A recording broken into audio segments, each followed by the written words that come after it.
அரசியல் ஞானம் அறிவு இல்லாதவன், மந்த புத்தி உடையவன், மதி மயங்கியவன், அறிவற்றவன், ஆற்றலற்றவன், தகுதியற்றவன், இத்தேசத்தின் அதிபதியாக அவனுக்கு விரோதமாகவே நான் என் கருத்தை நீட்டுக் கொண்டிருக்கிறேன்.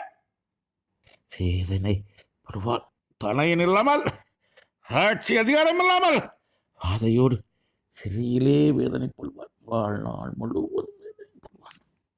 அரியணை ஏற நினைக்கிற அவன் எண்ணம் நிறைவேறாது.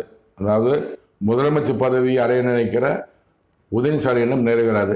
வார்த்தை அது பாருங்க, இப்போ பைபிளாத்த மாதிரி இருக்கும். அது அர்த்தம் இருந்தேன். அவனுக்கு வாரிசு உருவாக்க நினைக்கிற அவன் எண்ணம் நிறைவேறாது.